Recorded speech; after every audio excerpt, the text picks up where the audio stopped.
I think we should get some questions from the audience. Sure. Okay. So now it's time for you to get involved. Who has something maybe want to come and share or ask a question around? Who'd like to do that? Yes. Come on up. Give her a hand, everyone. All right. So what is your name? My name is Denise McGill. And your best fit type preferences? So I've just discovered with Antonia and others here that my type is INFP. Oh, cool. And where are you from? Columbia, South Carolina. Okay, South Carolina. So what did you want to talk about? What did you have? Well, so you talk in your podcast a lot about the future. Personally, I feel like the present is pretty chaotic, but you guys say like there's generational transition coming and AI is everywhere and going to be even more everywhere.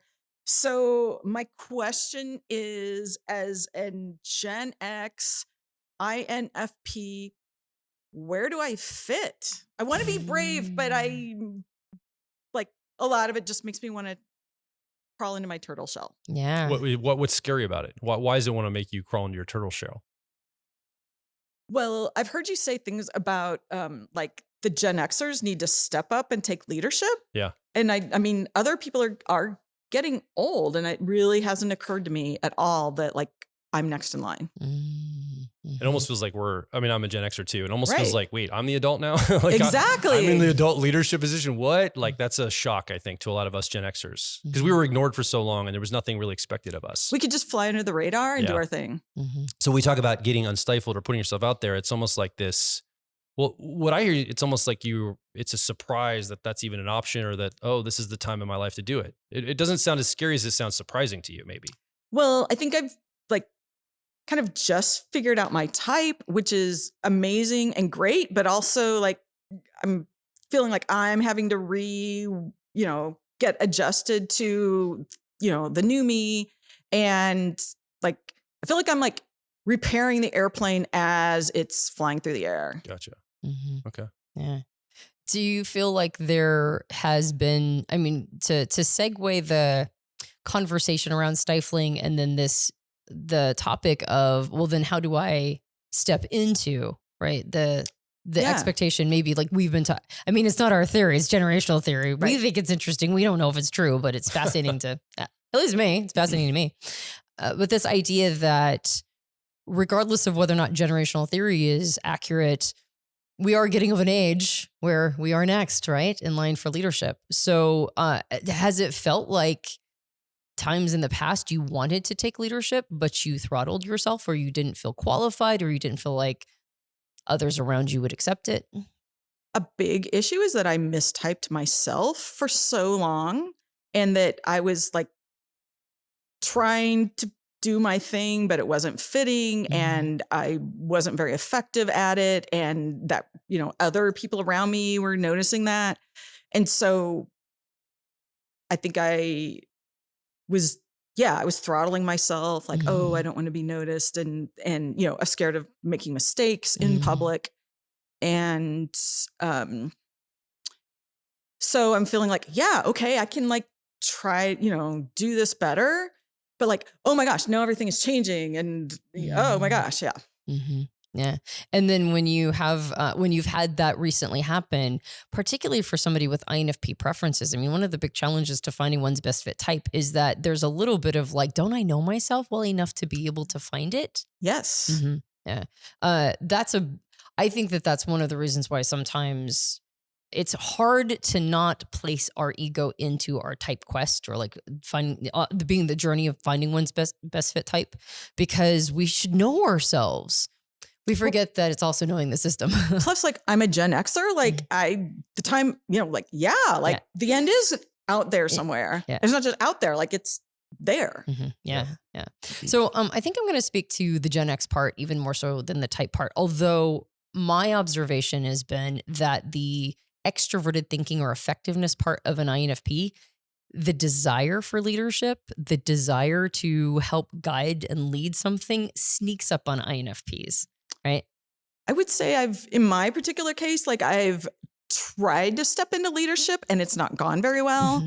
So on a lot of things, I know I'm just gun shy, but I want to be brave. Right. Yeah, absolutely. So the concept of Gen Xers stepping into leadership is the quality that comes along with that generation, as I understand it, is there's a certain practicality.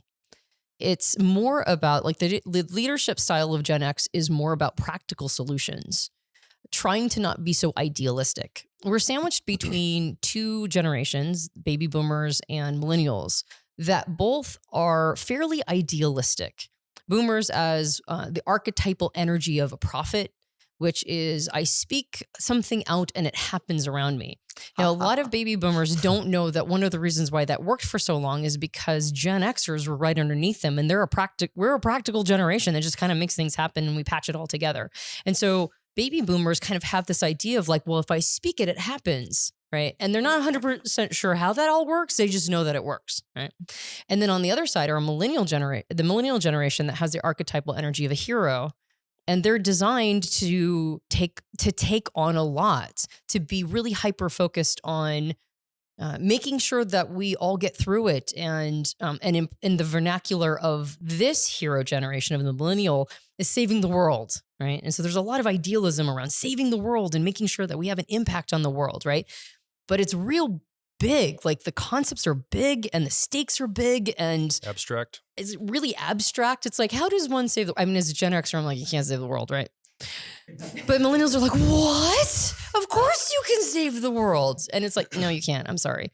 But both of those things need to be represented. The millennial take of like, yes, but we have to try. Yes, you're right. We do have to try. We have to do everything we can to make it so that in generational theory, when we enter what's called the next saeculum, which is effectively an 80 to 100 year span of a value set and time period that will be marked by who knows what in the future. When we enter that time period, we're going to need the hero energy to make sacrifices, to care about people, to make sure that communities are, not neglected or ignored. All of that energy is great. And we're going to also need the baby boomer energy of the prophets, which are helping guide sort of the values and virtues and figuring all that stuff out. But we're also going to need the Gen Xers in the middle going, and then we should also repair the bridges maybe. Right? Maybe we should also do this thing over here that's super practical that everybody's ignoring because it's not fun. So I think Gen X leadership to some extent is, I think of it as programming our parents' VCR, right? You walk into a room and the 12 is flashing on the VCR. None of the young people know what I'm talking about, but the 12 is flashing and it's like, and everybody's like trying to figure it out and you're just like, get out of the way, right? And then like you hit a couple buttons. You've never seen this thing before, but you hit a couple buttons. It's like, there, it's fixed, right? And then you walk into your room, they're like slacker. So the energy we bring is the energy that is willing to not just feel overwhelmed by the buttons, but figure the buttons out and make sure that the 12 isn't flashing anymore. And Gen X leadership it's almost modeling practicality. It's modeling practical solutions and being willing to take the hits of other people going, but maybe that ignores some people, or maybe it doesn't get everybody's interests, represented or whatever. And it's like, yeah, but do you want it to work? Right. So it's bringing things from this idealistic, sort of like save the world to okay, but first we have to do this thing and then you can save the world, but let's do this thing first. Okay.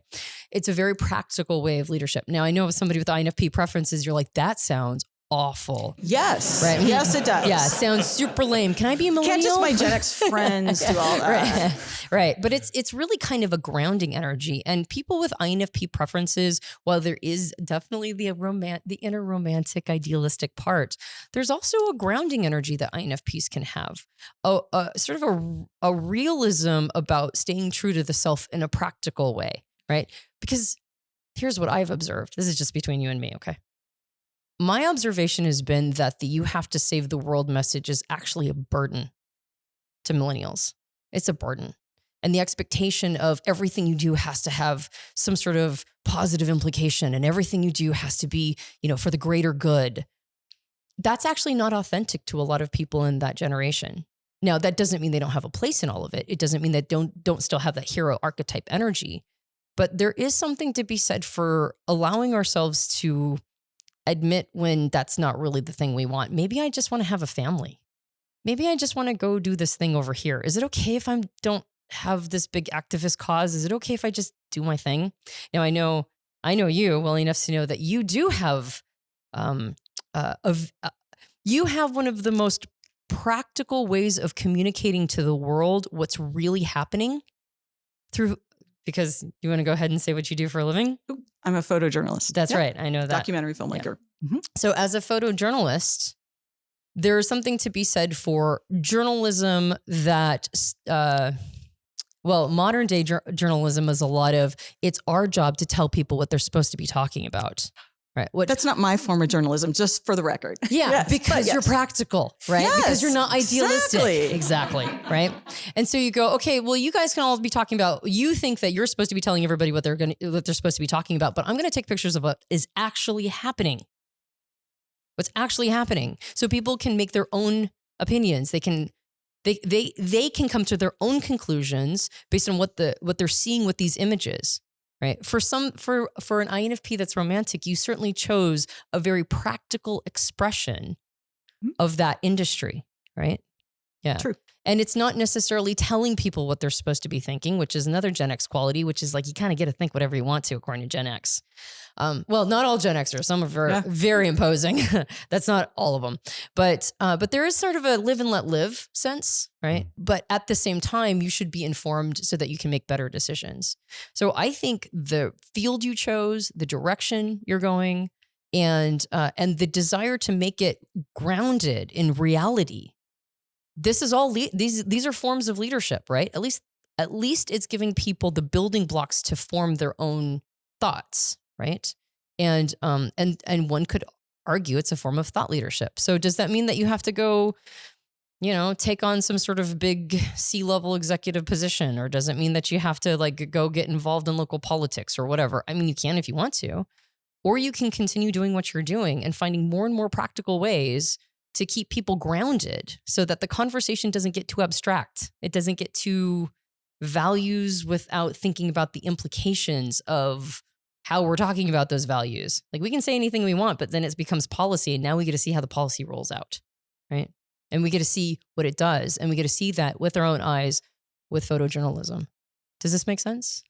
Or track? That's really helpful. Okay. I also appreciate that you're newly resting into a type that is your best fit type. And so the other thing too is, it sounds like you're very eager, which is great because you want to bring your full self forward. But also, it's okay to take a moment just to get used to the new clothes. Mm-hmm. Like, let yourself get used to the new clothes. And I think now that you're centered in that, I think you're also going to see other opportunities for reaching out or stepping into that more and more. But right now you are adjusting. So give yourself the space to adjust to this. You don't have to rush to output right this second, because it's new. Does that make sense? What I'm saying? Yeah, I appreciate that. Does it resonate? Yes. Okay. The impression that lots of people have is that millennials are pretty judgmental. They like their inner circle, and anyone outside of their circle, especially older people, and this whole hey boomer, that came from millennials. That didn't come from Gen Xers. This is you taking leadership right now to say some truths that you need to get out. Now, you might need to calibrate it. Yes, you can definitely maybe do it better. Right. And it's not completely true. I have to reflect to you that not all millennials are crap people. They're all exactly. No. So there's a great, what I'm saying absolutely. is. Yeah, and you know that. I work with a lot of millennials, and a lot of some great of my things best about friends are millennials. yes. Their optimism is baffling, and then it's kind of contagious. But what I'm saying is, I think you're demonstrating exactly the thing that you need to be able to be. And I think it's just an act of calibration. You actually don't want to dismiss a whole generation, I feel. Absolutely. I mean, whoa. Right? I feel like they're feeling like they're ready to take leadership. Yeah. But look, and I would be willing Denise, to have them. You're at an age with lots of, you have a lot of skill, a lot of your, competence coming with, you're not going to get kicked off to the side and have no place. And in fact, there is a place for you to help guide and lead and curate and teach, but maybe not in the format that you've done it in the past. That's, I guess, what I'm saying is things might alter and change. You might have to do it differently. It might be coming up to a microphone like this on a podcast more than teaching a class somewhere, right?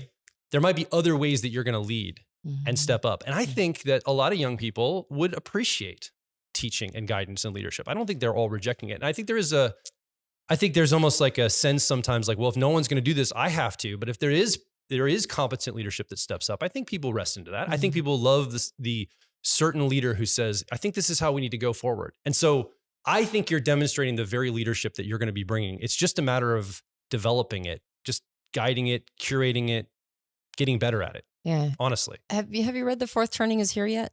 I haven't read it, Okay, but I'm, Yeah. Okay. yes, So it's on my list. Right. The book is effectively what spawned the podcast series, which is what Right. you're speaking to. Yeah.